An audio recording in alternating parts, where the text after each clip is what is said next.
नमस्ते दोस्तों, स्वागत है आपका हमारे चैनल पारस होम्योपैथी जोधपुर में। मैं डॉक्टर रामदेव लमोरिया, एक होम्योपैथी कंसल्टेंट, जो आज आपसे चर्चा करूंगा हेडेक के बारे में। दोस्तों, हेडेक किन कारणों की वजह से डेवलप होता है और होम्योपैथी ट्रीटमेंट से इसको कैसे ठीक किया जा सकता है, इसी के बारे में चर्चा करेंगे। दोस्तों, अगर आप हमारे चैनल पर नए हैं या पहली बार देख रहे हैं तो चैनल को सब्सक्राइब करना ना भूलें, उसके बेल बटन को जरूर दबाएं, जिससे जो हमारे नए वीडियोज आ रहे हैं उनकी जानकारी आप तक पहुँचती रहे। चलिए दोस्तों, चर्चा करते हैं सर दर्द। सर दर्द का मतलब है अपनी गर्दन से लेके सर के किसी भी पार्ट के अंदर अगर आपको दर्द महसूस होता है, उसको सर दर्द बोलते हैं। ये सभी जानते हैं, कॉमन सी लैंग्वेज है, या हर व्यक्ति का कभी न कभी अपने जीवन के अंदर सर दर्द से पाला जरूर पड़ता है। वो सर दर्द आपका हल्का हो सकता है, उससे थोड़ा तेज हो सकता है, या कई केसेस में अंदर बहुत ज़्यादा सीवियर होने लग जाता है। लेकिन ये सर कभी होता है तो कोई बात नहीं, लेकिन ये बार बार अगर आपकी लाइफ के अंदर ये रिपीट होने लग जाता है या कंटिन्यू रहने लग जाता है तो आपकी लाइफ स्टाइल पे फर्क पड़ने लग जाता है। तब जरूरत होती है ट्रीटमेंट की। आप जैसे ही देखते हैं कि सर दर्द होते हैं, काफ़ी लोग होते हैं सर दर्द की गोली खाते हैं, बार बार होते हैं, बार बार गोली खाना स्टार्ट कर देते हैं। लेकिन ये जो गोली खाना है, सर दर्द की जो गोली खाते हैं दोस्तों, ये बहुत ही हार्मफुल होती है, नुकसानदेह होती है, किडनी लीवर पे दोनों पे इफेक्ट डालती है, कई बार बहुत ज़्यादा कॉम्प्लिकेशन पैदा कर देती है। इसलिए ज़रूरी है कि इस सर दर्द को आप समझें कि आपके अंदर जो सर दर्द हो रहा है इसका कारण क्या है, किस वजह से ये डेवलप हो रहा है। अगर उस चीज़ को समझ पाते हैं, उस चीज़ को विड्रॉ करते हैं, उसको हटा लेते हैं या उस चीज़ का ट्रीटमेंट करवा लेते हैं उस कारण का, तो आपका आसानी से हेडेक ठीक हो जाता है। आपने देखा होगा कि होम्योपैथी से पुराना सर दर्द ठीक हो जाता है। माइग्रेन से रिलेटेड या सर दर्द से रिलेटेड हमारा वीडियो पहले आ चुका है, यानी माइग्रेन भी इन चीज़ों से, मेडिसिन से ठीक हो सकता है, तो सर दर्द तो आसानी से ठीक हो सकता है। लेकिन ज़रूरी है उसके जानना कारण क्या है। अब दोस्तों बात करते हैं कि जो सर दर्द होते हैं, जो हेडेक होता है, इसको नॉर्मली दो पार्ट के अंदर डिवाइड कर किया है, वो भी कारण के अकॉर्डिंग, यानी कि किन कारणों की वजह से होता है। तो एक होता है प्राइमरी हेडेक, वो हेडेक जिसके अंदर कारण का पता नहीं चल पाता, या सर अपने आप में ही कारण बन जाता है कि सर के अंदर जो स्ट्रक्चर होती है, जो चीज़ें होती है, वो अपने आप में कारण बन के जो दर्द होने वाली जो स्ट्रक्चर होती है बॉडी में, उसको ओवर एक्टिवेट कर देती है। चाहे वो मांसपेशियां हो, नर्व हो या ब्लड वेसल्स हो, वो अपने आप में कारण बन जाती है। उसको बोला जाता है प्राइमरी हेडेक। इसके अंदर आता है क्लस्टर हेडेक, माइग्रेन, और जो आपका ट्राइजेमिनल हेडेक है। ये जो हेडेक है इस कैटेगरी के अंदर आते हैं। और ये जो हेडेक है, ये आपके, जैसे आप अल्कोहल ज़्यादा यूज करते हैं, आप स्ट्रेस ज़्यादा रखते हैं, नींद प्रॉपर नहीं लेते हैं, खाना सही तरीके से नहीं खाते हैं, या आपकी जो पोजीशन है वो सही तरीके से आप बैठते नहीं हैं, तो उन केसेज के अंदर जो हेडेक होता है वो होता है प्राइमरी हेडेक। तो इनको आप आसानी से ठीक कर सकते हैं। करने का मतलब आपके कारण में पता नहीं चल पाता, लेकिन ये जो छोटे छोटे ट्रिगर होते हैं, यानी कि उस चीज़ को बढ़ाने वाले होते हैं, उन बढ़ाने वाले फैक्टर को अगर आप कंट्रोल कर लेते हैं तो हो सकता है आपका प्राइमरी हेडेक ठीक हो जाए। लेकिन आप अक्सर सिटी स्कैन करवाते हैं, उसके अंदर कारण का पता नहीं चल पाता है। अब बात करते हैं कि सेकेंडरी हेडेक क्या है।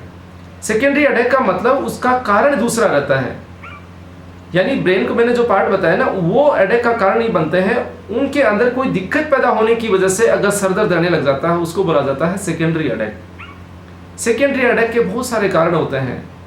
आपके जुकाम लग गई, खांसी हो गई, खांसी से सर दर्द होने लग जाता है। साइनोसाइटिस जो नज़ला होता है उसमें आपको सर दर्द कंटिन्यू बना रहता है, माइग्रेन जैसा दर्द महसूस होता है।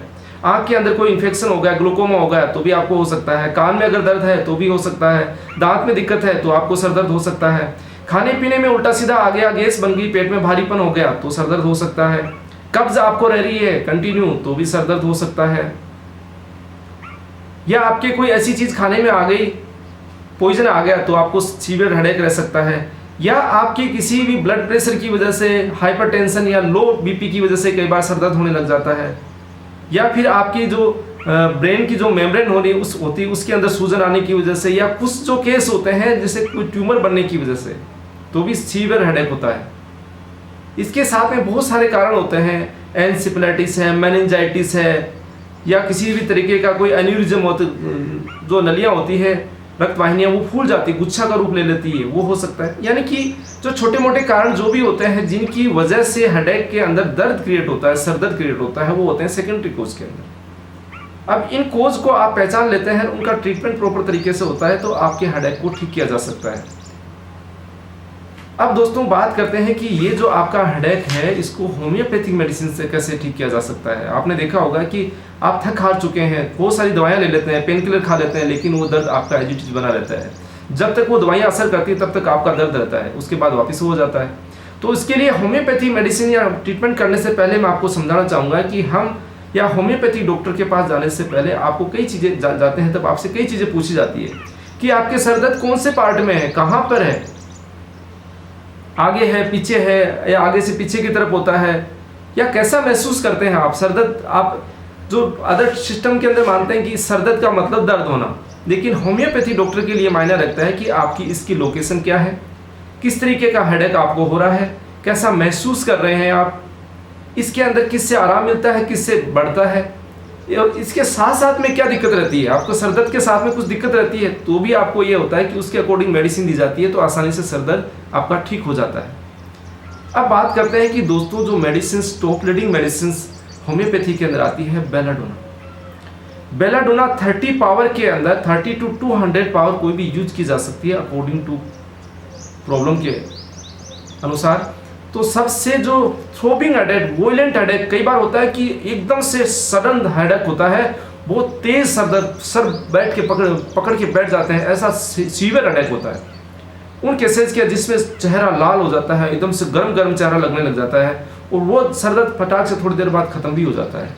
ऐसे सर दर्द में बेहतर वर्क करती है बेलाडोना, जिसके अंदर थ्रोबिंग, बिल्कुल ऐसे फटने वाला, एकदम बर्स्टिंग टाइप हेडेक होता है, उस हेडेक में अंदर काम करती है बेलाडोना। दोस्तों सेकेंड मेडिसिन आती है हेडेक के लिए, वो है जेल्सीमियम। जेल्सीमियम का हेडेक, जिसको लो बीपी हेडेक भी बोलते हैं, जिसके अंदर मरीज को बिल्कुल सुस्ती, ड्राउजी, नींद सी ऐसे लगती है, लेकिन उसको हेडेक कंटिन्यू होता रहता है। हेडेक के साथ साथ के अंदर उसके अंदर बिल्कुल एकदम जैसे हल्का सा नज़र घुमाते हैं तो बिल्कुल चक्कर जैसे ऐसे लगते हों, उन लोगों के अंदर इस मेडिसिन को बेहतर इस्तेमाल किया जा सकता है। 30 पावर की 5-5 बूंद आधा कप पानी में दिन में 3 बार ले सकते हैं। सेकेंड जो मेडिसिन आती है वो दोस्तों ब्राइनिया। ब्राइनिया का हेडेक होता है बिल्कुल कंटिन्यू हेडेक होता है, ब्रस्टिंग टाइप हेडेक होता है, तेज दर्द रहता है, लेकिन एक ही कंडीशन पे रहता है, वो बिल्कुल स्थिर सर दर्द रहता है। और ऐसे सर दर्द के अंदर वो रेस्ट के अंदर बिल्कुल महसूस नहीं होता, लेकिन जैसे हिलते डुलते हैं, थोड़ा सा हिलने डुलने से हेडेक अगर बढ़ जाता है, तो ये होता है ब्राइनिया का केस। और इसके अंदर जो प्यास, पूछते हैं कि प्यास कैसे लगती है, बहुत ज़्यादा पानी पीने की इच्छा करती है, मुंह सूखने लग जाता है, ऐसे केसेस के अंदर। साथ साथ के अंदर जिन लोगों के कब्ज रहती है, कब्ज की वजह से सर दर्द होता हो, या बिजनेस की जो लोग टेंशन करते हो, हर टाइम बिजनेस दिमाग में घुसा रहता है, उन लोगों के लिए बेहतर वर्क करती है ब्राइनिया 30, और इसकी 5-5 बूंद आधा कप पानी में दिन में 3 बार दी जा सकती है। दोस्तों उसके बाद मेडिसिन आती है नक्स वोमिका। नक्स वोमिका का हेडेक सर के किसी भी पार्ट में महसूस हो सकता है, लेकिन इसका सबसे बड़ा कारण रहता है कहीं ना कहीं आपकी डाइजेशन से रिलेटेड प्रॉब्लम रही होती है, या फिर उन लोगों के जो सुबह मॉर्निंग में अर्ली मॉर्निंग उठते हैं वो सर दर्द के साथ उठते हैं, यानी कि ऐसे लोग जो बिल्कुल आरामदायक, बिल्कुल अय्याशी की ज़िंदगी जीते हैं, alcohol, cigarette, smoking, T, coffee ये काफ़ी ज़्यादा मात्रा में इस्तेमाल करते हैं, या उनकी क्रेविंग होती है, उनको स्टिमुलेंट्स ही होते हैं, ऐसी बहुत ज़्यादा स्टिमुलेंट जो बॉडी को एनर्जी दे एकदम से, ऐसी चीज़ें वो यूज करते हैं, उन लोगों के लिए बहुत बेहतर मेडिसिन है नक्स वोमिका। या पेट में गैस बनने की वजह से आपको सर दर्द रहने लग जाता है, उन लोगों के लिए भी बेहतर काम करती है नक्स वोमिका। इसकी 30 पावर के अंदर 5-5 बूंद आधा कप पानी में दिन में 3 बार दी जा सकती है। अब दोस्तों उसके बाद मेडिसिन आती है एक पर्टिकुलर मेडिसिन जिसको है एट्रोपिनम। एट्रोपिनम 30 मेडिसिन उन केसेस में ज़्यादा वर्क करती है जहाँ पर आपको सर दर्द के साथ में हल्का सा अगर मूवमेंट करते हैं तो चक्कर जैसा लगता है, यानी हल्का सा सर को यूँ घुमाएंगे चक्कर जैसा एहसास होगा, और जो एकदम से जैसे दर्द है वो चिपक गया, सर के चिपकू जैसे चिपकने वाला ऐसा दर्द अगर महसूस होता है तो उसमें एट्रोपिनम बहुत बेहतर वर्क करती है सर दर्द के अंदर। दोस्तों इसके बाद एक मेडिसिन मैं आपको बताना चाहूँगा, एस्कोल्जिया कैलिफोर्निया। ये एक पेन किलर की तरह, एनाल्जेसिक की तरह वर्क करती है, और उन लोगों के लिए ज़्यादा काम करती है जिन लोगों की नींद पूरी नहीं हो पाती है, वो लोग स्ट्रेस वाली लाइफ जीते हैं, एंग्जाइटी महसूस करते हैं, ऐसे लोगों के अंदर बेहतर वर्क करती है एस्कोल्जिया कैलिफोर्निया। मदर टिंचर की 10-10 बूंद आधा कप पानी में दिन में 3 बार दी जा सकती है। किसी तरीके का कोई पेन किलर काम नहीं करता, किसी तरीके की कोई मेडिसिन काम नहीं करती, तो ये सबसे अच्छा वर्क करती है एस्कोल्जिया कैलिफोर्निया। दोस्तों इसके अलावा आती है मेडिसिन नेट्राम्यूर। नेट्राम्यूर का जो मरीज होता है उसकी पर्टिकुलर टाइप का हेडेक होता है, उसके अंदर हथौड़ा मारता हो, जैसे कोई टक टक कंटिन्यू जैसे ऐसे ठक ठक ठक ठक, पल्सेटिंग टाइप इस तरीके से रहे, ऑन ऑफ इस तरीके का सर दर्द रहता है, उन केसेस के अंदर बेहतर वर्क करती है। साथ साथ में उनकी टेंडेंसी होती है वो मेंटली छोटी छोटी चीज़ को दिमाग के अंदर लेते हैं, या किसी तरीके का कोई पुराना अगर उनके दिमाग के अंदर दुख की ऐसी कंडीशन चल रही होती है, दिमाग में बार बार उसको फील करते हैं ऐसे लोग, और जिनका धूप में जाने से धीरे धीरे या धूप में कंटिन्यू बैठे रहने की वजह से सरदर्द स्टार्ट हो जाता हो, और वो जैसे अर्ली मॉर्निंग जैसे जैसे सूरज चढ़ता है वैसे वैसे सरदर्द बढ़ता है और उसके बाद में धीरे धीरे कम होने लग जाता है। ऐसे केसेस में बेहतर वर्क करती है। इसके साथ में जो एनीमिक गर्ल्स होती हैं उनके अंदर सरदर्द ज़्यादा देखने को मिलता है। साथ में जो डिहाइड्रेशन हो जाता है जिन लोगों के अंदर, उनके अंदर भी अच्छा वर्क करती है नेट्राव्यूर 30। इसकी भी 30 पावर के अंदर 5-5 बूंद आधा कप पानी में दिन में 3 बार दी जा सकती है। दोस्तों इसके साथ में एक मेडिसिन आपको बताना चाहूँगा, ग्लोनाइन। ग्लोनाइन के अंदर भी वॉयलेंट हेडेक होता है, पल्सेटिंग बस्टिंग टाइप हेडेक होता है, और वो हाई बीपी के जो भी केस होते हैं जिनके अंदर ब्लड प्रेशर ज़्यादा रहता है, उन केसेस के अंदर वो जहाँ पर आपकी माथे के आसपास की जो वेन्स होती है वो एकदम फुदकती हुई आपको महसूस होती है, ये सब जो रक्त वाहिनियाँ होती है वो फुदकती हुई महसूस होती है, उन केसेस में दे सकते हैं ग्लोनाइन। ग्लोनाइन के जो हेडेक होते हैं वो डिहाइड्रेशन की वजह से या लू लगने की वजह से जो सरदर्द होता है उनके अंदर बेहतर वर्क करती है ग्लोनाइन। इसके अलावा दोस्तों बहुत तरीके की मेडिसिन आती है, सैंकन, स्पाइजेलिया, साइलिसिया, बहुत तरीके की, एकोनाइट भी यूज़ कर सकते हैं, पल्सेटिला यूज़ कर सकते हैं। बहुत अंबार है होम्योपैथिक हेडेक के लिए दवाइयों का, यानी कि हर मेडिसिन के अंदर हेडेक तो आपको दिया हुआ मिल जाएगा, लेकिन आपको जानना जरूरत है कि ये हेडेक है, केवल हेडेक नहीं होता है, उसके साथ में क्या क्या कंडीशन, क्या क्या सिम्टम्स साथ में चल रहे हैं, उसको अगर सही तरीके से समझ के मेडिसिन दी जाती है तभी सरदर्द ठीक हो सकता है। दोस्तों अगर आपको ये वीडियो अच्छा लगा हो इसको लाइक करें, शेयर करें, कमेंट जरूर करें। दोस्तों बने रहिए हमारे साथ, जियो जिंदगी करें होम्योपैथी का संग। धन्यवाद दोस्तों।